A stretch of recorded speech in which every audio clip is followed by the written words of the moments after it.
Okay, so this is for a new series of videos on Autodesk's Forma, and we're just going to dive right into it. If you want to see more about theoretically what's happening in this, check out the presentation getting ready to do at Autodesk University 2024, and that'll be available probably November. But this is the series of videos essentially that make up the how-to portion. So let's dive right into creating a new project. Okay, so we're simply from the Forma homepage here, we're going to type in our project address, 320 North Main, Springfield, Missouri.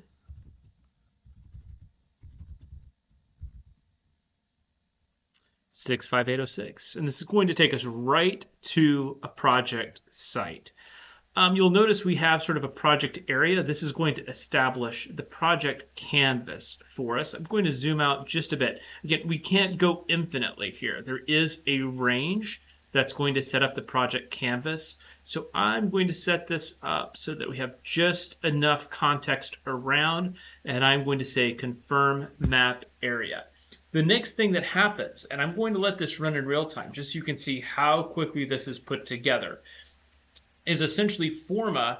This software is grabbing climate data, terrain data, building footprints, a variety of other pieces of information that we can start adding to this project canvas. And once complete, we're going to see this page, all happening real time here, where we can order different pieces that begin to put together this project. So the first thing that we are going to look at, of course, we need terrain. That's already added, if you'll notice, right? So that's already in, that's given from USGS. Next, we are going to add in buildings. Different sources for buildings, you can give them a different shot. I've already worked through this project demo a few times, so I know best group of buildings right now is from OpenStreetMaps for my location. Again, this is going to replicate sort of a similar area here, so I'm just going to go ahead and click order. And this will take me back to that order page once again.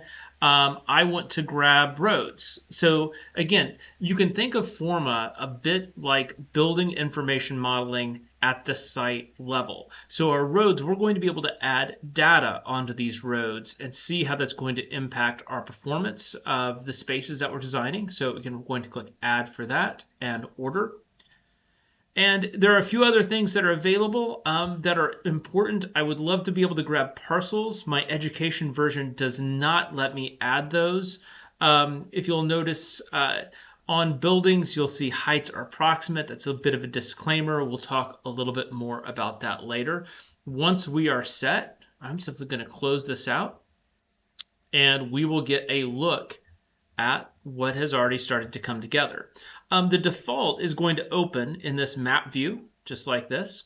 And so you can see this is the blank canvas that's been created for me. So you can see, again, that's the project site that we've been talking about right here, sort of the downtown square, a larger traffic zone right here that's in our city. And I'm going to now switch to the library view.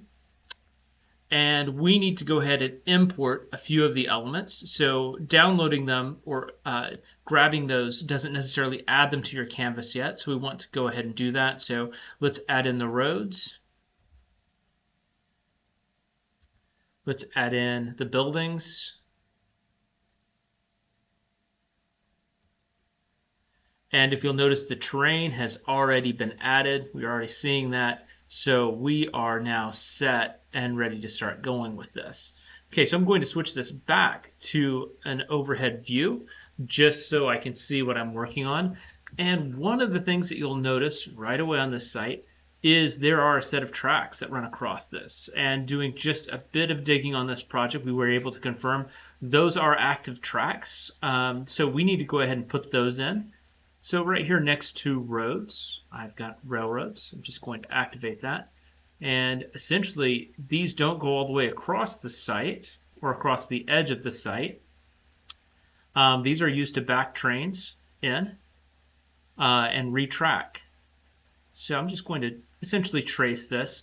And if you'll notice, I am not going to be super precise on any of this. I'm going to lean on the side of speed rather than accuracy. so that you're not watching me, desperately try and click something with a super high level of precision. So apologies on that. Next, I know that this site right here is a larger part of a new park that the city of Springfield is developing in this area. And these two buildings are set for demolition, right? And we'll speak about that on conceptual terms because one of them, this one in particular, has a little bit of controversy rolling over it. But we're going to, again, academic here, so we're going to go ahead and just assume that these things are set for demolition. So to do that, if you'll notice, I can't really delete this right now, but I can go to Edit Base to make change and select that and hit delete. Just do that one more time. Delete. That one's gone, and that one's gone. So it is noting that it's made changes to proposals, which is fine. We'll talk about proposals here in just a minute, and we'll say done. Next, we want to set up a site limit, essentially what we are working within. I don't really want to call it a constraint. It's more of a guide. And if I was able to import parcels, we would simply be able to trace this. But again, as an academic project, this is going to be just fine. We're going to go set site limit, and this switches me to a pen tool. And essentially, I'm just going to be tracing around the key edges where we are working on this project. So I'm going to come right around to that. Just a reasonable amount inside of that sidewalk edge, and again, a reasonable amount away from those train tracks, and then right back here to that east side. And then instead of one more click, I'll be hitting enter to establish that. And so right away, you can see that I'm getting some site metrics, roughly 75,000 square feet. So other things to note, I can go ahead and start breaking that into zones, either for different buildings or parking. I can start tallying my pervious versus impervious surfaces with this. And I can set up volumetric constraints as well if those are applicable to your project. Again, academic project, we're going to keep this simple. We're just going to put in the base site constraints. So the next thing that I want to do is, you can see there's quite a good row of trees on this. So a couple of things to add in, because again, these are going to add into the simulations. These are going to add into how we build data. So the first sort of knee-jerk reaction is that this is sort of a tree line thing. And I can just sort of draw across this and hit enter, and it's going to populate with trees. But that is really precise, right? I mean, this is something where we're looking at a highly curated row of plants. That's not what this is. This is a little bit more chaos. So rather than that, we're going to do an area with trees. And we're going to, again, box this off. And again, it's not going to be precise. We're not looking for the location of every tree. And I understand some projects would absolutely need to do that. But for the type of data, the type of project that we're trying to build here, again, getting the basics of this, absolutely going to work great for me. So once I have those trees in, I know, okay, that doesn't look quite right. But I have a few additional tools that I can work with here in terms of how those are populated. First of all, I can increase the spacing. That still doesn't look quite right. But I can also change my height. Let's change that to 40. And sort of begin to see, okay, that is something that looks a little bit more representative of what we're seeing. To double check, let's go over to Google Earth, and let's just look at that tree line and get a little bit of an idea in terms of what's happening. I'm going to sort of just buzz over the top of one of these trees and see 1323, buzz over the ground plane 1382, to be able to get sort of a rough height. Exactly where are these things? So if I were to take 1332 and subtract 1281, I'm going to get approximately 51 feet, and that's going to give me an idea for the sort of average height of that tree line. In fact, I would say that's a little bit too high. Just looking across there, maybe we want to put in a number closer to 35 feet, 40 feet, something like that, to represent this tree row right through here. So let's go back into Forma, and let's set that, feeling like 35 feet. It's feeling right on it as an average height for these. So I'm going to do the same thing here. Let's create this other area with trees. Lock these in.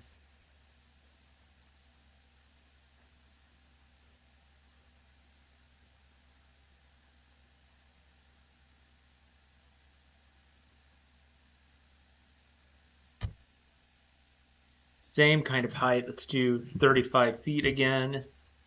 15 feet on center, roughly. Feels great. And I've got one more area of trees to add in here, just on the other side of these tracks.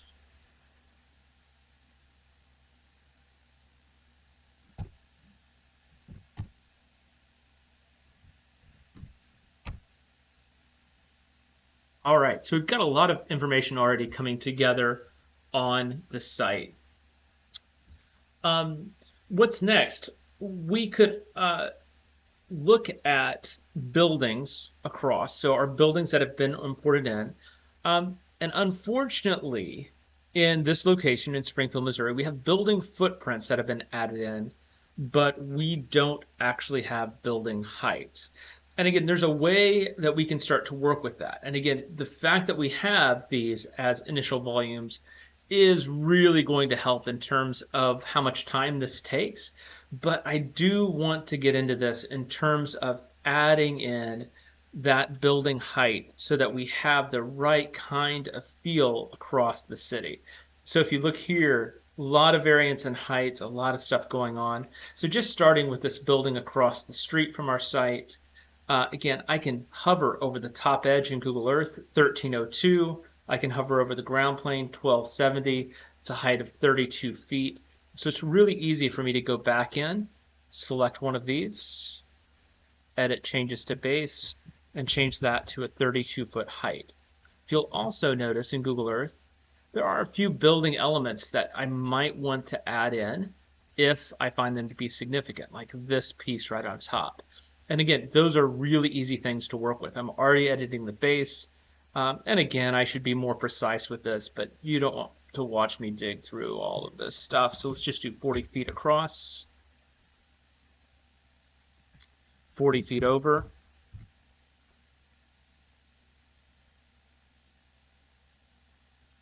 Enter to select that triangle, or not triangle, square, excuse me, and then we'll extrude that up another 50 feet. And accept that volume. It's a little too big. Let's just push that edge in. And push that edge in. That feels better. Yeah, so again, building those things work really, really well. Really easy to do. I'm going to click Done. Those are modifications to my overall base. And the next piece that I want to do is start understanding how I can organize these proposals, different design ideas, different design options to be happening on this site. So my personal preference isn't to label this proposal 1. I like one of these to sort of lock everything in. So I'm going to rename this as built. And the next thing that I'm going to do is add a new proposal. And I'm going to call this simply base 1. Because I'm going to add a few things into this that still work, that are still relevant, but start to build up this project in a slightly different kind of way. So one more quick piece to add, and that is, if you'll notice, I've created a new proposal, named that base 1, and it does not include some of the things that I added in once I had that base built. Because when I did these, I wasn't actually editing the base. I was simply editing this as-built piece. So it's a really easy change to make here, and that is these trees all go underneath this vegetation, as does the railroad, as do the site limits. I really want all of those to fall in underneath this base piece. So to make that change, I'm simply going to select Railroad, right-click, and say Move to Base, Vegetation, Move to Base, Site Limits, Move to Base. Now that we've done that, when I go to Base 1,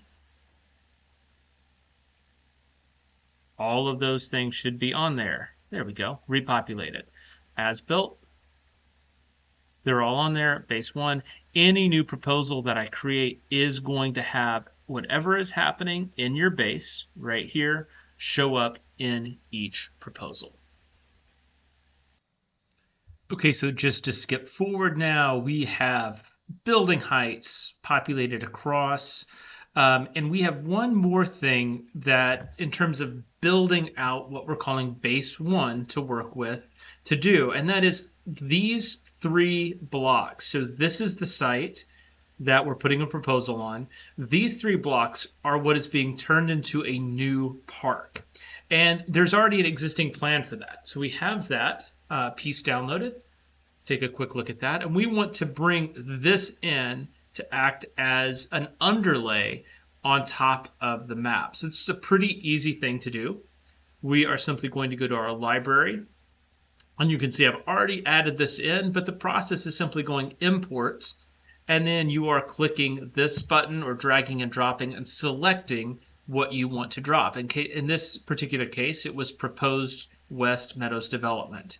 That gets uploaded. It goes into your library.